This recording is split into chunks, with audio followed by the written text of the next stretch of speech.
This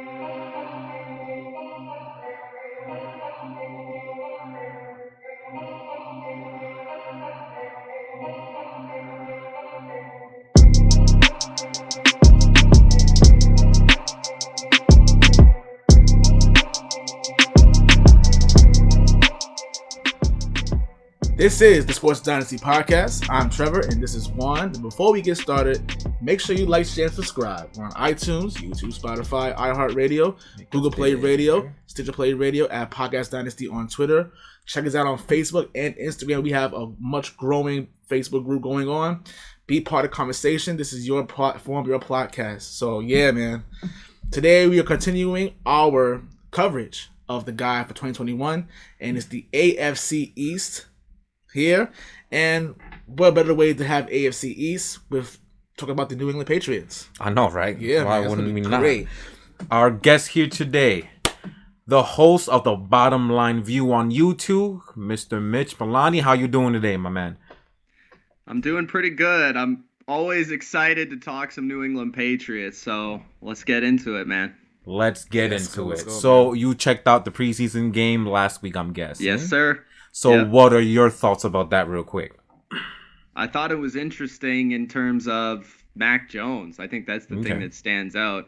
I mean, he looks so ready. Not that I already didn't know that because I've been on the Mac Jones bandwagon, but I just feel like I've never seen the Patriots give control to a rookie the way that they did Mac Jones. He was so composed. He just looked great. And then, obviously, the depth defensively really does stand out. Defense looks awesome. I think that's going to be a big part of the team. 100%, I agree. Mac Jones definitely looked what everybody projected him to be, pro-ready. That's the words they always use the entire draft process, and very poised indeed, Mr. Cam Newton. So, defensively, Matt Judon was probably the guy that jumped out immediately. And I don't remember him being that good in Baltimore, but apparently Belichick, as he always does, find that gem. What do you think about that? Well, I feel like Matthew Judon has kind of had a seamless transition a little bit because Baltimore's defense isn't too different from New England's. Like they're fairly similar in terms of the way that they attack an offense. They love to have strong secondaries, play a lot of man coverage, and then they blitz a lot, right? Yeah. And that's kind of like the basis of both defenses. But Matthew Judon, I just think, like you said, his talent stands out right away. He's by far the most talented edge player they've had on their team since Chandler Jones. And I think that's instant. But he makes an impact in every level, coverage, blitzing, pass rushing, run defending. He's a very talented player.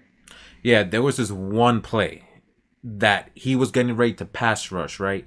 Then I don't know, something just popped in his head, and I guess he knew that someone was coming off the flat, and that's when he backed up and caught the nice little swat to end that play early in the game. That type of play recognition is the type of stuff that I know Belichick falls in love with instantaneously. So the fact that he did that, I sat back, I'm like, ooh.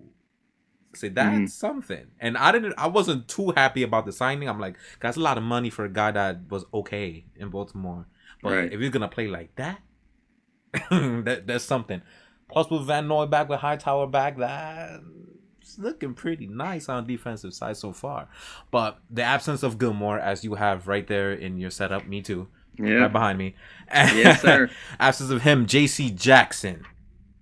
He played very well last year, catching, I believe it was 9 interceptions last year. Yeah, no. And he looking like he's CB1 again. Any projections on J.C. Jackson this year? Well, I do. First, I think that Stephon Gilmore will be back. And I do think he'll be back on the Patriots playing as their number one corner. But with J.C. Jackson, you saw he made it on the top 100 this year, finally. But he's played really well since he's come in. Like, since he was an undrafted free agent and got the start over, I believe, Jason McCourty in 2018, he has become one of the best corners in football. Like, he is the best second corner in the NFL. I believe he is a number one corner, a shutdown guy. He's really physical. He's got great ball skills, but maybe the best in the league from that position, him and probably Howard in Miami. But I mean, he's just really good. I have no real problems with J.C. Jackson, he only really struggled versus Stephon Diggs, which basically everybody in the NFL struggled versus Stephon Diggs last year. Sounds about right. So I just feel like his projection, he's just going to keep getting better. He's not even at the age that Stephon Gilmore broke out yet. So nope. He's just going to keep getting better. Yeah, I don't know where Belichick finds these people. I'm telling you, he has an eye for defense. An eye for defense. Undrafted. It's something about him, his eye for defense, which is incredible. Like, literally taking a gem out of anywhere. But this is what? Right. The third guy in like 5 years he found undrafted. It's with Malcolm Butler first. Yeah. Then Jonathan Jones, our slot corner, and now J.C. Jackson. John all Jones three is of those guys. also awesome. I feel like people talk about Gilmore and they talk about J.C. Jackson a lot, but nobody really realizes how good Jonathan Jones is. Yeah, he's arguably the best slot corner in the league. Arguably. Like, it's kind of ridiculous. No one talks about him. Yeah. I don't know how he does it. Then again, that's why he's the best coach ever. So, anyway, let's get started with the guy like we haven't started already, right? Yes. Yeah, man.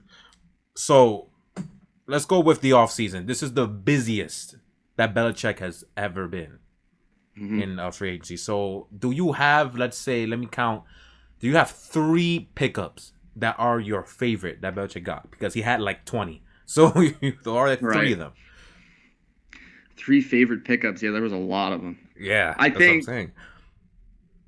This includes draft, right? Or Yeah, we'll conclude draft. 4. Okay. So, I think my number 1 favorite pickup, even though it was pricey, was Jonnu Smith.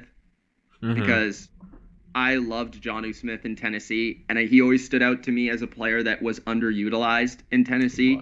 He was.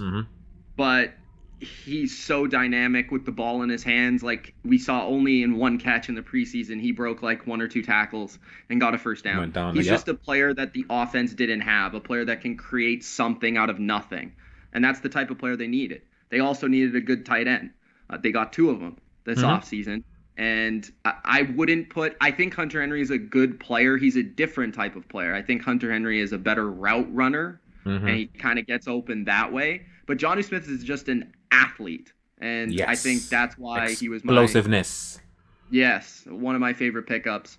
Matthew Judon is one of them too. I know that you said he was.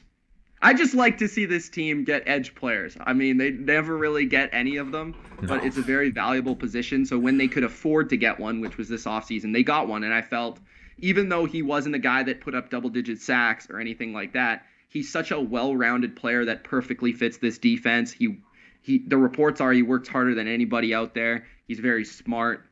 So I just think he's going to instantly give this defense a playmaker that they haven't had up front, which is going to help them in the back. And then my final favorite pickup is Mac Jones. Like, I don't think he may not make an impact this year, but for the future, I do believe he'll be the franchise quarterback. And I was very happy because he wasn't my top quarterback in the draft, but he was my favorite quarterback in the draft because of how he played. Favorite? Over like Fields and the obvious Lord and Savior and Trevor Lawrence. And Yeah. I know that's kind of crazy to say, but he was my favorite because of how he played. He plays like Tom Brady. He plays like Drew Brees. Like, I've never seen a quarterback in college football with the mind of like a 5-year veteran quarterback. He doesn't make any mistakes. He moves within the pocket very well. He's very accurate. Like, you'll almost never see him throw a bad ball. The only thing he doesn't really have, like Tom, is like an arm that's like elite. But it's just good. It's solid. It's not a great arm. But I feel he can be a great pocket passer in this system for 10 plus years. Yeah. Again, when they said pro ready, I thought like as much as because I personally don't like the pick because I want. I want more upside. That's the thing that got me. If you're going to use the first overall pick, I want upside. But with that logic you just put out, and it's true, he was the best fit. The best fit for him was the Patriots. It's with Josh McDaniels. It's with Bill Belichick. There's no question. He'll run the Perkins offense perfectly just like Tom Brady did. Like, he'll do it. It's no question. You're 100% right. Yeah. Well, the thing with Justin Fields and even like Trey Lance is like, I don't think they would be a great fit in this offense for the same reason Cam Newton hasn't been a great fit. You would have to shift the offense because I don't think they have the mechanics are a little bit flawed, so you'd have to work on that. Their accuracy is not Mac Jones. Like, Mac Jones is one of the most accurate guys. Him and Zach Wilson were the most accurate guys coming out. And that's the thing. Like, people are very obsessed because of Mahomes and because of Lamar and because of Josh Allen that you need to be able to move and all this stuff. But when it's all said and done in the playoffs, you're going to have to make throws within the pocket and deliver. And that's what I think Mac Jones can do. So that's why I liked him so much. I say it all the time. That's exactly it. I mean, like, I'm not gonna lie to you. Like, when we watched the draft, like, I'm not gonna lie to you. At first, I was like, Matt Jones. Like, we weren't happy with the pick at first. But now, for me personally, I think he's kind of growing me a little bit. I think because the league is going to a more of a mobile style quarterback, like you have a Mahomes and Lamar Jackson. I think that eventually we will have to go to that type of style of play eventually because that's what we're going at. But the Mac Jones pick, I'm like, at first, I'm not gonna lie to you, we didn't like it. I did not like it at all. Fair. I was very, very, very upset. But I say, you know what? Belichick's one of the best in the world. Let's see where you go from here. And then when does he ever go with the flow anyway? Yeah, exactly. It makes sense. I'm like, you know what? Maybe it's something different, but you mentioned the Cam Newton struggling last season regarding how the system was right there. So it kind of doesn't make sense though to go with what you know already. The standard pocket passer, which is kind of the league is moving away from. So it makes sense. I see where you're coming from though, but maybe he'll grow more on us eventually. But I'm not gonna be honest. A lot of Patriot fans are like, yeah, this is great, and I'm like, no, this is not good. You know what I'm saying? But I had to let him grow on me though. But it's cool though. How do it's you your like? Opinion, man. Yeah. I'm not gonna be mad at you for that. How do you like the Patriots draft overall? My favorite pick was it was a good draft, right? My favorite was second overall pick, the defensive tackle. I saw him, I'm like, yeah, we might have a Wolfork replacement. Yeah, right. I got really happy. He don't play like Wolfork. Nobody does. Nobody does. The fact to have a dominant interior presence, which this team needs desperately. So if he were able to come out and help Lawrence Guy, it'd be amazing because that run defense was absolutely atrocious last year. Yeah, that's one of the big areas they improved a lot. I mean, I just saw what Belichick did in the offseason. He really tried to fix the run defense. I really feel like if their run defense was decent last year, they might have been like 10-win team. They lost games because they allowed like 150 to 200 yards rushing, and they were stuck in horrible third down situations. Like, you can't even blame the pass defense at all. Their pass defense was still good despite not having pass rushers. So and the run defense was horrible, both on the edge and in the inside. But Barmore is a guy that I thought was a first-round pick, and they got him in the second round. So that's somebody that apparently in camp's been pretty good when he's been on the field. And yeah, that's the part I'm scared of.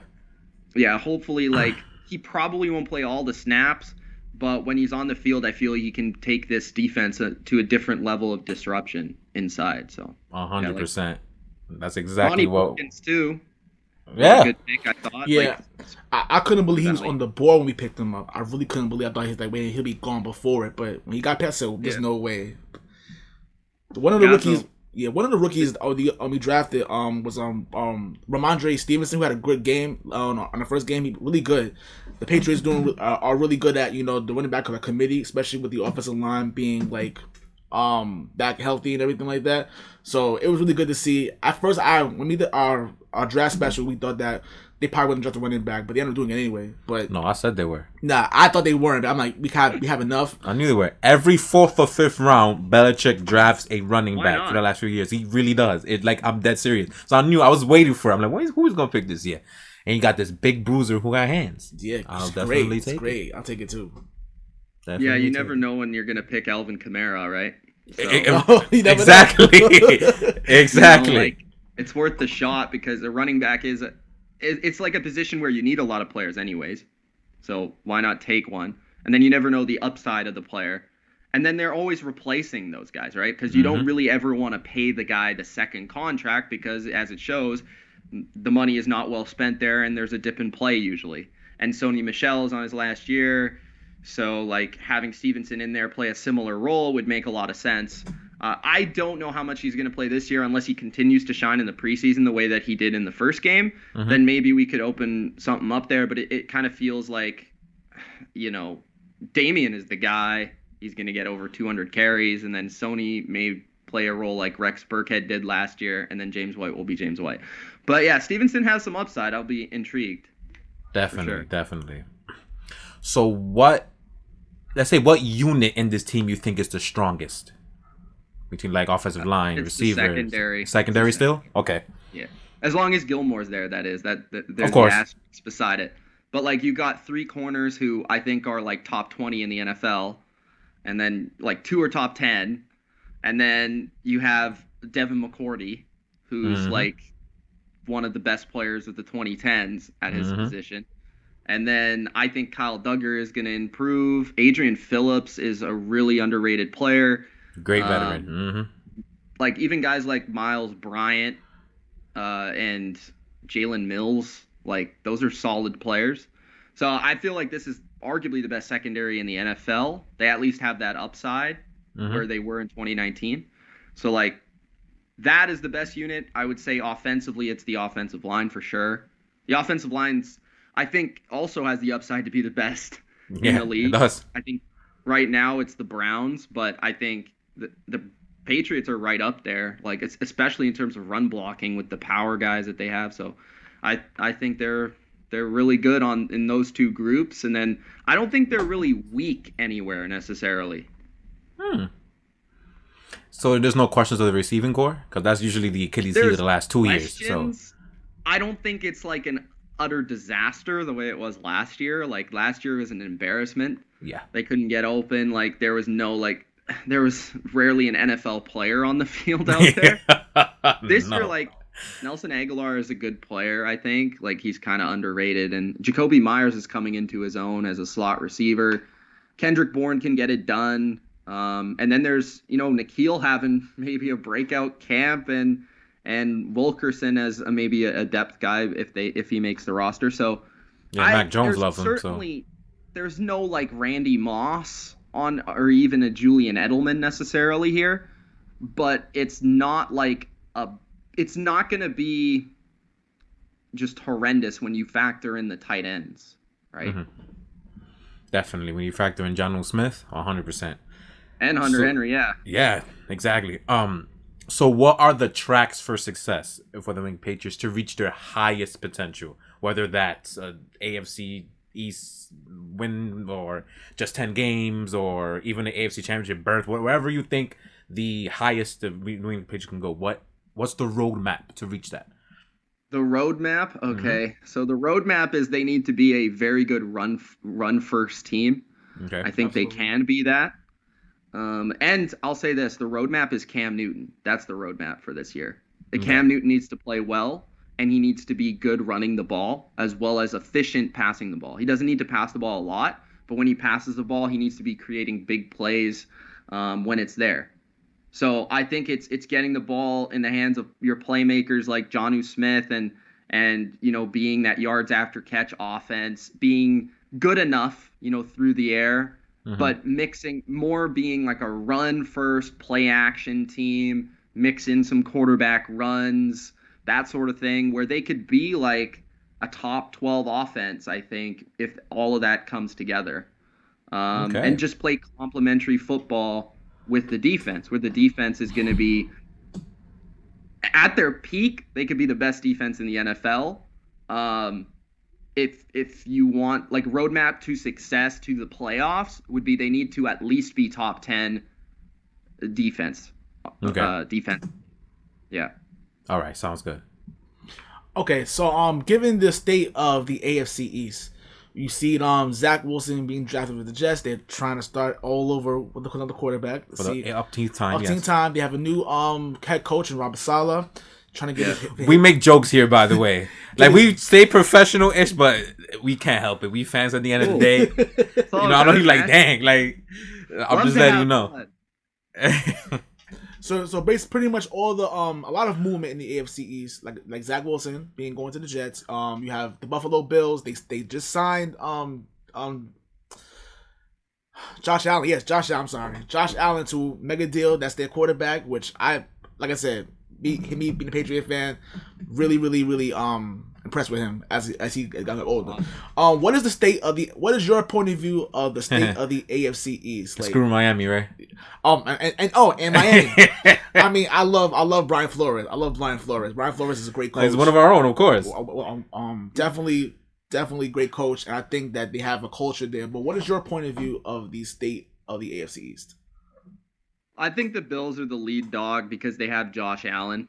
Like, that's almost the only reason. But like, they're Sean McDermott. I think they've built a great infrastructure there. Like in the front office, they've made a lot of intelligent moves, smart signings. Trading for Stephon Diggs was huge. Even signing like Cole Beasley was a great move.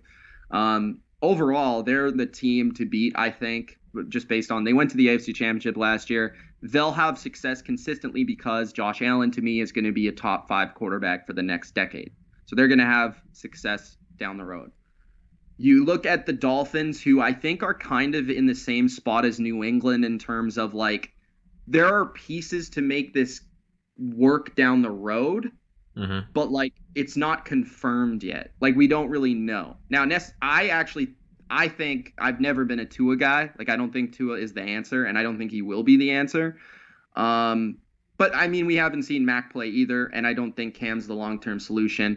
So, like, they're kind of in the same spot quarterback-wise. Roster-wise, they're very similar. I think New England has less holes. Like, they don't have a horrendous offensive line. But Miami has more upper echelon, like, receivers and things of that nature. Yeah, Will Fuller, Devontae Parker, yeah. But then you look at Bill Belichick and you're like, it's still Bill Belichick, so he'll figure something out. So that's kind of like tier 2 there. And then at the bottom, you have the Jets, who I think can be good because I like Zach Wilson. Like, I think he's going to be good.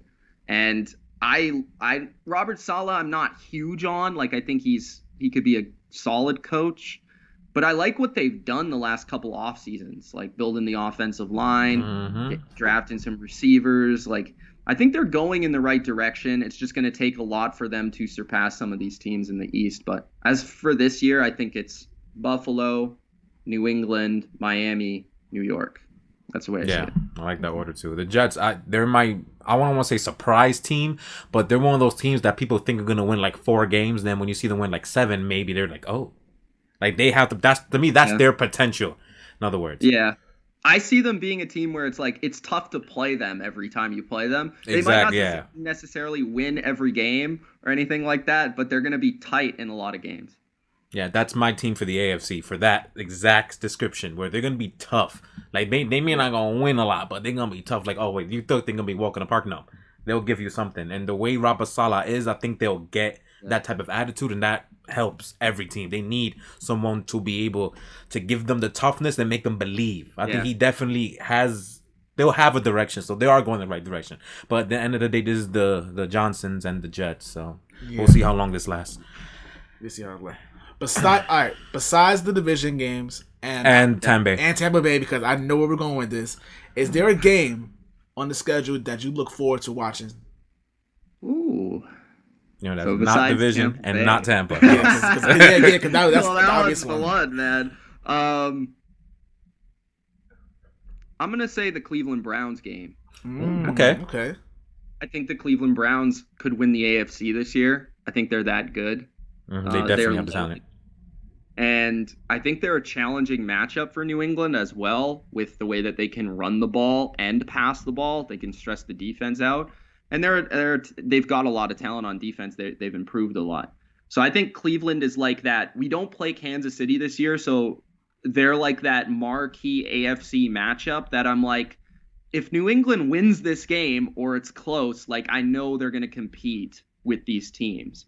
But Cleveland is that team that I look at in the AFC where I actually think it's like one of their worst matchups, as I've said. I think New England actually matches up better with Kansas City or Buffalo than Cleveland on paper. So that makes a lot of sense.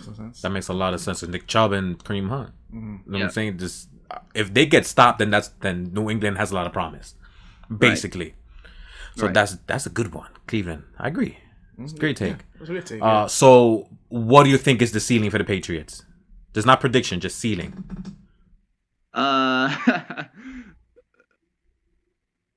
Super Bowl berth. Oh, okay. I like how that sounds. I like that sound. I think that's the absolute ceiling. I honestly think Tampa's going to win the Super Bowl again. Probably. Why even not? know if it's a game, to be honest. But I think yeah, maybe they lose to New England just because, like, just for no reason. But that's totally a dream come true. Yeah, I think like New England, if Cam's playing well, that can happen. That can still happen, guys. That can still happen. The offensive line is as good as we think. The secondary is as good as we think. Yes. If Bill Belichick's as good as we think, and if Josh McDaniels is as good as we think, why can't they make it to the Super Bowl? Like I just said, they match up very well with the Chiefs. They match up very well with the Bills because they're not good at running the ball. They're pass-first teams. New England has a great secondary. They can match up with them. We know that they've beaten the Chiefs. They have a game plan for Mahomes. And defensively, both those teams struggle to stop the run. So if they face those teams in the playoffs, they have a chance to beat them. Now, I actually think they need to get there. Like, they need to get there, and that's the question. If they get there, they have a chance to upset one of those teams, and then it's like, okay, are you facing the Browns, the Titans, like the Ravens, like, and they beat the Ravens last year. So, I mean, like, I think New England is a really tough team to match up with because they are so unique, like uniquely built overall on both sides of the ball. I don't know if you believe in these type of things, but this might be a Belichick revenge tour type thing too, because all the slander that he went through last year. For sure. You know, he might. So what's your prediction then? Just record. You don't have to go as far as like playoffs. My prediction I think is like 11 wins this year and a wild card berth. That's about what we had, right? Yeah. About 10, 11 wins. Yeah, 11 to 6, yeah. I don't think the division's out of question, but I honestly don't think it really matters too much. Like, right? As long as they just make it, I'll get in the dance. Get into the dance, right? Yeah. Definitely. Amazing stuff. Let's talk about BottomLine View for a minute. So let's talk about the origins of the show. How did this come up? When and how? Oh, man, I think I was still in high school, and I was just like, you know, I might want to be into this sports broadcasting thing because, like, I was grew up with sports. I like always debated my uncles and all that stuff, like at family. You know, get out the grown men. I like that. Yeah, and I was into kind of more so back then. I was into more so like every sport. Now I've just kind of niched down to NFL, which is what I'm most passionate about. And it actually started, I think, with like wrestling. To be honest with you, like I was really into wrestling, so I would do like wrestling reviews, like Raw reviews, things like that. And then I would do like lists for hockey and basketball and NFL, and I don't know, it just kind of came out of like when I was a kid. I'd always be writing at school. I'd rather write like my top 10 quarterbacks list than do my math homework. You know what I mean? So like that's just kind of where it came from. Not bad at all. Awesome. Not bad. So what's the direction the show is going in now? Because we post frequently. So what are we trying to get at here? What's going on? So y'all just straight NFL, right? And then I mean, I want to get to a level with the NFL stuff where I'm pretty established, and then once I get there, maybe I'll start to go in different directions because, like, I'd love to talk about other things like movies. You know, I'd love to talk about that. You want to go into entertainment? Not bad. Yeah, go into entertainment, like do something a little bit different. But for now, we're driving NFL because I just got out of school, so like not high school, university. So I feel like that next I actually have like all the time now to just focus on what I want to do, like my brand or whatever life takes me on, you know. So I'm just gonna keep grinding. Yeah, that's amazing. So do you have any inspiration from your show? Like, is there like a certain style of show that you decided to put your show towards? Because for me, I'm a huge fan of Bill Simmons. His podcast is like the worship to me. Like, I want my show to be so similar to the style of Bill Simmons, where you're gonna get educated, but you're gonna be entertained at the same time. So, do you have something like that where you have the style of your show towards? Not necessarily. I kind of try to make it my own, but I do have like inspirations of like personalities or like styles of on air or like video concepts that I like. Okay. Like I think my initial inspiration to start the channel was a guy named Bruce Blitz. Okay. Who did wrestling and did basketball and did kind of everything, and he has his own network sort of thing. So I was like, what could I do with that? So that kind of, and then watching people like Colin Cowherd, he does a delivery, the way that he delivers his segments, being that talking head just in front of a camera and being able to engage an audience. Like I take inspiration in that. I'll take inspiration in like, I don't know, watching old wrestling promos of The Rock, being like, okay, how did he like say this or say that? You know what I mean? Just a lot of different things, like, or even entertainers. So I try to take inspiration in a lot of different things for what I do. Not bad. Who's your favorite wrestler of all time? The Rock. You smell what The Rock is cooking. Yes, not this is even awesome, bad. man. Not even bad. Yeah. What about football player? If it's Tom Brady, say the second one. Oh man, I always flip with this one. Like I think at one moment, I'm gonna be honest, it's usually the short white slot receiver. Yeah, so Welker, Edelman, or something. And that guy. So it was Wes Welker, and then it became Julian Edelman. And on any given day, it could be either one. Gronk is also in there for me as well. Okay. Defensively, I was a big Ty Law guy when I was younger, and then it kind of became like. Now I think it's like, I guess you could say Devin McCourty. That's mine. Gilmore, like those kind of guys. I usually like secondary players more, like shutdown corners and things of that nature. Me too. It's like for baseball, I love outfielders. That's kind of what I watch baseball for. I don't care about hitting. I want to see how they play the outfield. So same thing, football and defense. I like the secondary. I love corners, love safeties. Yeah. Definitely. Oh man, this was amazing. I'm so happy that this happened today. This put me in a good mood because work was unbearable today. So I'm very happy that we did this today. Anytime, man. Anytime. Yes, please. Yes, anytime, yes, man. Outro. All right, man. Thank you guys for listening to the guy of 2021. Before we leave, you want to hear more about this, make sure you like, share, subscribe. Make sure you go to iTunes, YouTube, Spotify, iHeartRadio, Google Play Radio, Stitcher Play Radio, at Podcast Dynasty on Twitter. And also continue to join and share and invite people to the Sports Dynasty Podcast Facebook group. It's growing. People are engaged and it's so much fun, man. Like I said, be a part of the conversation. Yeah, I think we got 50 people in a week. Yeah, you get 50 people in a week, which is incredible right now. We're starting to grow pretty fast. Yeah, and man. Go check out the BottomLine View. Again, this guy right here posts so often, educating you on so many levels. Give you lists, give you tiers, gives you analysis on games, give you so much stuff. This guy is very, very smart. Hence why I asked him to be part of the show, because he's very smart. So you heard this whole episode, you know he's smart. So go check out Mitch, man. BottomLine View on YouTube, 30K subscribers. Just saying, he established to me. Yeah. He established to me. So go check him out, man. His info will be in the description on YouTube and all of our podcasts. All right. Thank you very much, Mitch. You're awesome. Thank you, brother. Appreciate it, guys. We gotta have you back. Maybe mid-season we'll check on our Patriots, man. Yeah. Hopefully my predictions are doing all right. I hope so, man. With that said, peace out, everybody. Peace, guys.